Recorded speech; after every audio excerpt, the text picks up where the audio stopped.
Un saludo, queridos hermanos, los saludo en el amor de nuestro Señor Jesucristo. Este es el ministerio al gozo de Jehová.com, que semana a semana traigo una clase para edificar la iglesia de nuestro Señor Jesucristo. Previo vamos a adorar al Creador, al Supremo Rey de Reyes y Señor de Señores. A Él sea la gloria. Delante del Señor, porque Él es tu Rey. Gózate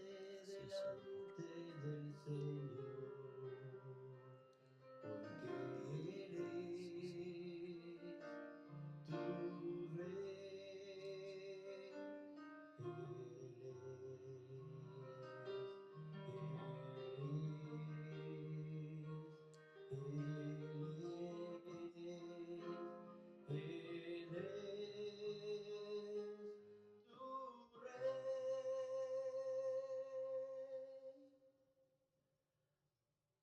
Señor. delante del Señor, porque Él es tu Rey. Él es tu Rey.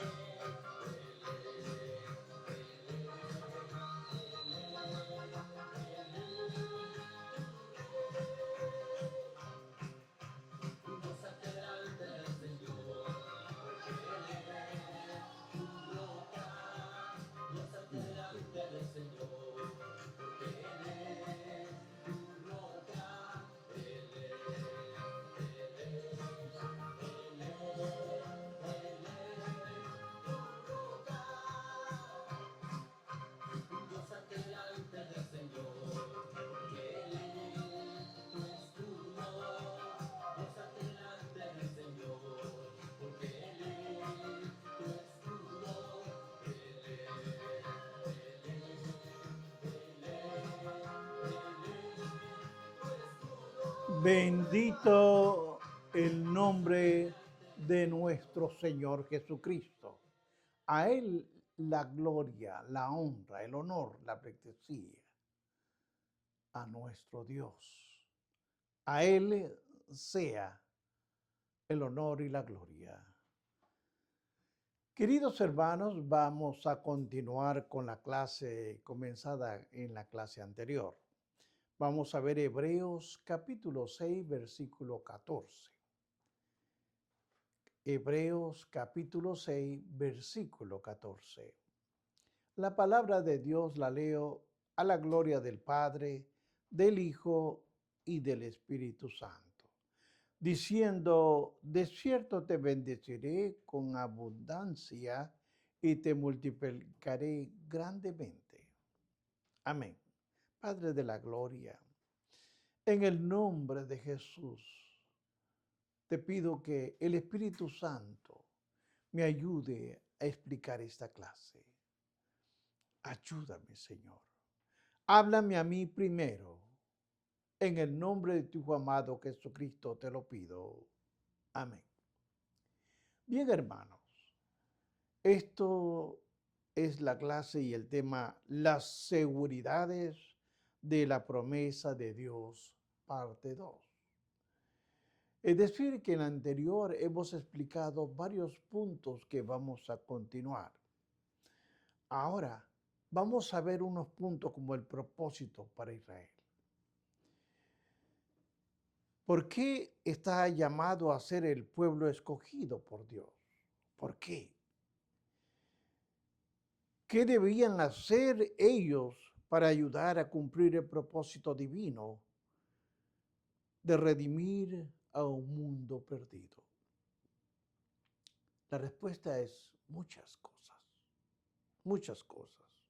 Hermanos, pero esta nación, este canal construido a través del derrumbe del pecado, que había bloqueado la comunión del hombre con Dios, este canal a través del cual nos enviaría su flujo de bendiciones, tiene 7 propósitos básicos. Escríbalo. El primer punto a observar era que ellos tenían que proclamar al verdadero Dios. Ese era el trabajo. ¿Por qué? Porque ellos vivían en medio de idolatría, en medio del politeísmo, el polidemonismo, el animismo y todas estas impiedades. Primero de todo, era proclamar al verdadero Dios. Esa era una de sus misiones, proclamar al verdadero Dios. Cuando veo y estudio Isaías 43, versículo 21, dice, este pueblo ha creado para mí,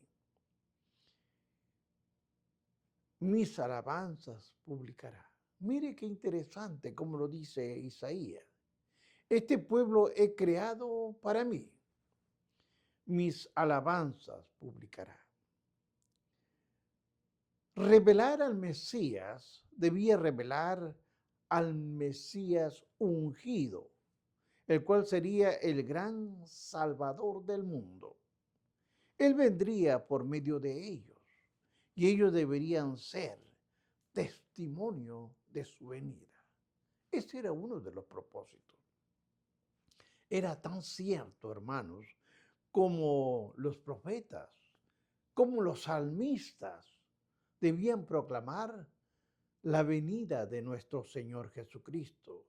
Era que toda la nación debía hacerlo de acuerdo al libro de los Salmos, capítulo 110, o Isaías, capítulo 42, versículo 49 al 57. Ese es el punto número uno.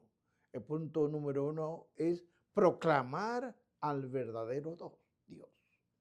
Veamos el segundo punto. Era que iba a ser una nación de sacerdotes para Dios. Mire estos puntos que voy mencionando. Cuando Dios le entregó el pacto mosaico a Israel en Sinaí, le dijo, Éxodo 19:6, ¿qué le dijo? Y vosotros me seréis un reino de sacerdotes y gente santa. Ahora vamos a explicar esta parte. Un sacerdote es un mediador entre Dios y el hombre. Todo Israel, pero todo, debían servir como mediadores para Dios ante el resto de la humanidad. Los sacerdotes de aquel entonces, en este caso levíticos, ministraban a Israel e Israel ministraba al mundo. Así de sencillo. El tercer objetivo era transmitir las escrituras. Vaya usted entendiendo que cada uno de estos es un propósito. Era uno de ellos era proclamar al verdadero Dios. El segundo era hacer una nación de sacerdotes. Y el tercer punto era para transmitir las escrituras. Esto es muy importante que usted lo sepa. Israel era el escriba y depositó todas las escrituras, el agente de la palabra de Dios.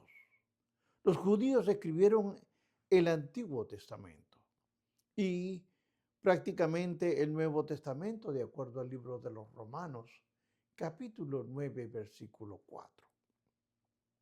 El cuarto punto a observar era mostrar la fidelidad de Dios. Los israelitas, de lo que estamos hablando, serían un ejemplo de la fidelidad de Dios. Una y otra, y muchas veces fallaban, le fallaban a Dios, pero Él nunca los falló. Por supuesto, hermanos, por su fidelidad, debían dar testimonio de Dios, aunque hubieran sido perfectamente fieles. Es posible. su fidelidad no podía estar a la par con la de Dios. Israel sería el medio por el cual Dios mostraría su propia fidelidad. Aún Dios no ha acabado de usar a Israel. Entiéndanlo bien. Aún Dios no ha terminado, su trabajo no ha terminado de usar a Israel para estos propósitos. Pablo, sin embargo, nos dice, y vea cómo habla Pablo refiriéndose a los judíos en los últimos tiempos. Vea Romanos 11:26 y Romanos 11:31. Anótelo. Es importante para seguir un estudio. Y luego todo Israel será salvo, como está escrito. Mire usted qué interesante. Y luego todo Israel será salvo, como está escrito. Y el 31 dice, así también estos ahora han sido, ¿qué? Desobedientes, para la que la misericordia concedida a vosotros, ellos también alcancen misericordia. Es importante que usted subraye todo esto. Quienes afirman que todas las promesas que Dios ha cumplido con Israel, de juicio, la palabra de Dios y su fidelidad, Israel ha sido y será un ejemplo vivo de la fidelidad de Dios. Ahora observe el quinto punto. Era mostrar su obediencia. Era mostrar su obediencia de servir a Dios. Estos puntos son importantes. Cuando estudiamos el Salmo 144:15, dice, dicho el pueblo cuyo Dios es el Señor. El pueblo de Israel debía mostrar cuán bendecidos y cuán felices son quienes pertenecen y sirven al Señor. Ellos tenían que demostrarlo. No solamente debían ser un canal de su bendición, sino de un ejemplo de ella. Otro punto a observar, número 6, era mostrar la gracia en el trato con el pecado. Esto es importante que usted vaya dándose cuenta, porque todo el sistema del sacrificio retrataba la gracia de Dios para tratar con el pecado. Los sacrificios no podían quitar el pecado, y esto es importante por sí mismo, se podía quitar, pero eran una imagen muy bella de cómo Dios así lo haría, por medio de la sangre, del sacrificio eficaz, perfecto, de su propio Hijo Jesucristo, de acuerdo al libro de los Hebreos, capítulo 9, versículo 11 al 14. Ahora, esta parte, Israel era estratégico en el propósito divino. Dios no tenía que escogerlo, pero una vez escogido tenía que usarlo para cumplir el propósito para el cual fue escogido. Él no podía dejar de usarlo sin violar su promesa incondicional a Abraham. Algo que sería imposible por ser contrario a su naturaleza. Por consiguiente, su promesa en quienes confían en su Hijo están seguras, como su promesa a Abraham. Hay promesa en Abraham, pero esa misma promesa nos va a nosotros. ¿Cómo qué? Como creyentes. Estamos nosotros seguros en Cristo, porque Dios así lo propuso desde antes de la fundación del mundo. Conformarnos a la imagen de su Hijo. Hermanos, si Él fallaba en su promesa, o sea, Dios, fallaría en su propósito eterno. De hecho, la promesa de Dios a quienes creen en Cristo es una extensión a la promesa a Abraham. Cuando estudiamos Romanos capítulo 9, 6 y 8, anótelo.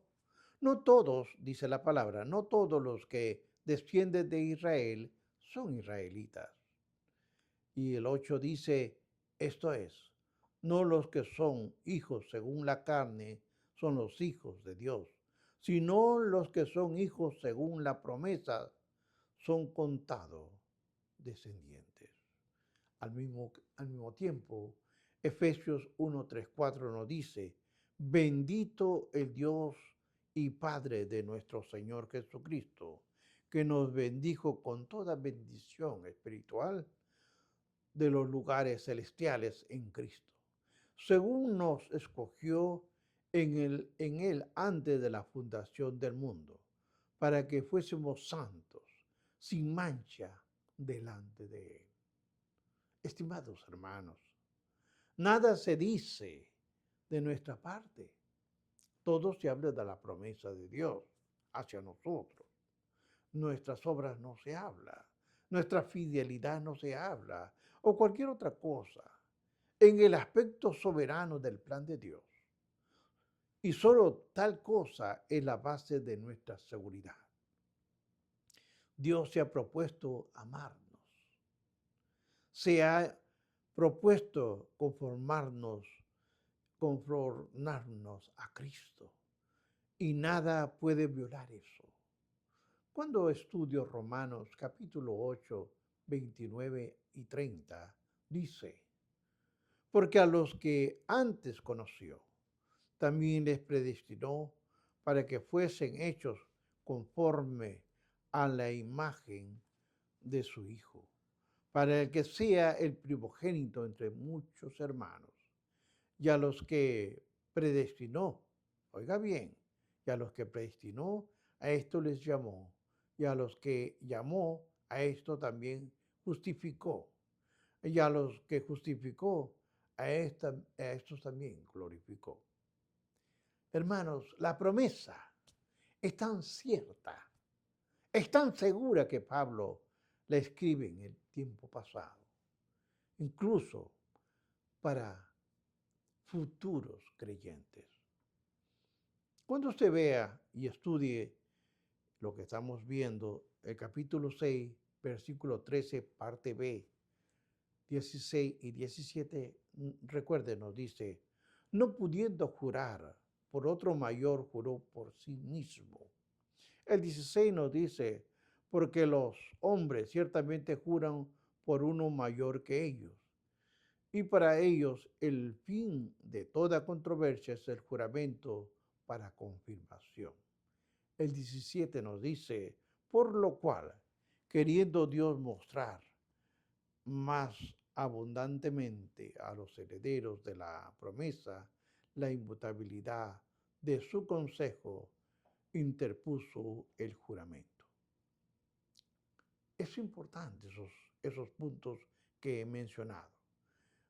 De la clase anterior mencioné 2 temas. Ahora vamos al tercer tema. Son 4. Su promesa. Esta tercera es la seguridad de Dios. Dios nos da una seguridad mencionada ya al final del versículo 13. Es su juramento. En los tiempos del Nuevo Testamento era común en una persona jurar por algo o por alguien mayor que por sí mismo. Por ejemplo, juraban por el altar, juraban por el sumo sacerdote, juraban por Dios. Una vez que se hacía aquel juramento, entiéndalo bien, se acababa cualquier discusión.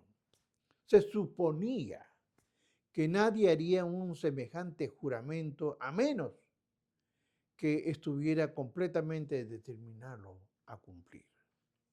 Ahora, por supuesto, hermanos, Dios no necesitaba hacer un juramento. Hermanos, ahora continuamos con su promesa.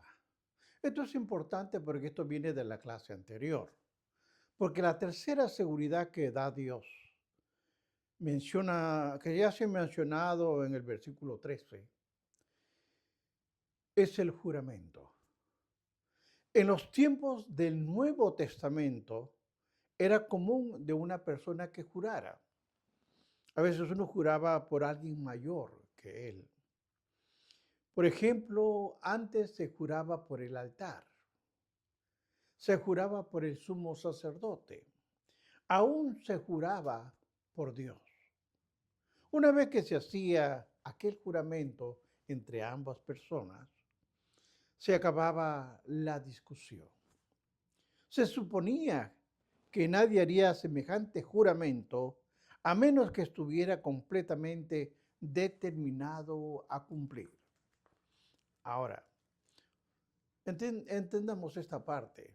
Por supuesto, hermanos, Dios no se necesitaba hacer ningún juramento, porque su palabra es igual o con juramento o sin juramento. Era real, no era necesario que jurara. Deberíamos ver nosotros o estudiarlo en Mateo capítulo 5, versículo 37, 33 al 37. Pero para acomodarse la fe del débil, de los hombres que tienen poca fe, juró por sí mismo. Como su promesa ya era irrompible, su juramento no aseguraba más la promesa. Sin embargo, lo hizo para más seguridad para quienes son lentos para creer. Hermanos, la sola palabra de Dios es garantía suficiente, pero Dios hizo un juramento para mostrar que eso era exactamente lo que Él quería hacer. Creó en la promesa el juramento de Dios, que realmente en sí es el Espíritu Santo. Pablo se refiere 3 veces al Espíritu Santo como las arras. Y entienda bien esta palabra, arras, las arras de Dios. Para los creyentes, en 2 de Corintios, capítulo 1, versículo 22, en el griego moderno, la misma palabra básica que se usó Pablo, arras, significa nada menos que anillo de compromiso, una fianza de matrimonio, como si una promesa no bastara. Dios jura por sí mismo y nos deja la presencia del Espíritu Santo. ¿Entiende esta parte? Jura por sí mismo y nos deja el Espíritu Santo como arras, como fianza en el juramento. Cuando yo estudio Hebreos capítulo 18, dice, y aquí es importante que usted lo anote, para que por 2 cosas inmutables en las cuales es imposible que Dios mienta, tengamos por fortísimo consuelo los que hemos acudido para asirnos de la esperanza puesta delante de nosotros. Ahora, aquí hay un detalle. Las 2 cosas inmutables de la promesa de Dios es una, y su segunda promesa es el juramento. Ahora, dicho esto, hermanos, son inmutables, sin posibilidad alguna de cambio o de variación. El término amatatetos se usaba en relación con los testamentos, todo lo que tenía que ver con testamentos. Una vez hecho un testamento, era amatetetos, así es, amatatetos. No lo podía cambiar nadie más su autor. Dios ha declarado que su promesa y su juramento son amatatetos. Incluso para Él no se puede cambiar ni alterar. Él dice, estar seguros, acércate a Cristo. Eso le dice a usted y a mí, acércate a Cristo, porque no hay nada que temer. Yo te sustentaré, nunca te dejaré ir. Mire qué compromiso, qué promesa. Nuestra seguridad no está en que nosotros dejemos ir a Dios, no, en eso no está, sino en que Él nunca nos dejará ir, sino que Él nunca nos va a ir a dejar ir a nosotros, hermanos. Cuando vemos la letra 70, usa una palabra refugio. La Reina Valera 60 no usa la palabra Hebreos del 6:18 en referencia al lugar al cual se acude, pero véase, por ejemplo, la nueva versión internacional. Para las ciudades de refugio, Dios proporciona para quienes buscan protección de los vengadores por su muerte. Occidental, vea usted el libro de Números capítulo 35 o lea el libro de Deuteronomio capítulo 19. Realmente, nunca sabremos si Dios puede sostenernos hasta que en medio del desespero corramos al refugio. Sí, hermanos, este es el tiempo de buscar a Dios. Los tiempos se acaban, se van acortando. No espere llegar a ese refugio. Lléguelo desde ahora. Jesús y el Evangelio que trajo es la esperanza puesta delante de nosotros. No deje de lado el Evangelio. Pablo habla así de su salvación. Jesucristo, nuestra esperanza. Y lo dice Primera de Timoteo 1:1. En el libro de Colosenses se refiere al Evangelio como nuestra esperanza en el Primera de Timoteo 1:5. El cuarto punto a observar es su sacerdocio. Cuando estudiemos, y aquí vamos llegando al capítulo 19 y 20, del capítulo 6, del versículo 19 y 20, nos dice así: la cual tenemos como segura y firme ancla, subraye la palabra ancla del alma, que penetra hasta el dentro del velo, subraye la palabra velo, donde Jesús entró por nosotros para, como precursor hecho sumo sacerdote, para siempre según el orden de Melquisedec. Ahora, veamos este punto. Dios le dio a Abraham la seguridad de quién Él es, su propósito, su juramento. Pero Él da también otras cosas a quienes han creído en Cristo. Pero no nos da otra cosa que su sacerdocio. Jesús, hermanos, como nuestro sumo sacerdote, sirve como el ancla para nuestras almas, el único que siempre evitará que nos vayamos a la deriva lejos de Dios. Jesucristo es nuestra ancla, que Jesús penetra, hermanos, hasta dentro del velo. Cuando nosotros estamos estudiando que penetra hasta dentro del velo, significa o nos da a entender, hace una referencia a cuando entró al lugar santísimo, donde realizó el sacrificio por la expiación. Bajo el antiguo pacto, el sumo sacerdote lo hacía una vez al año. Bajo el nuevo pacto, se hace una sola vez y para siempre, con el sacrificio de Cristo en la cruz del Calvario. En la mente de Dios, nuestra alma anhelada ya está segura dentro del velo, según dentro de su santuario eterno. Cuando Jesús, queridos hermanos, entró al lugar santísimo celestial, no salió como lo hacían los sumos sacerdotes en el tiempo de Aarón. Nuestro Jesucristo no entró para salir. Él se quedó. Recuerde que los sacerdotes arónicos no tenían asiento. Ellos hacían su sacrificio y salían inmediatamente, rápido. Cristo no.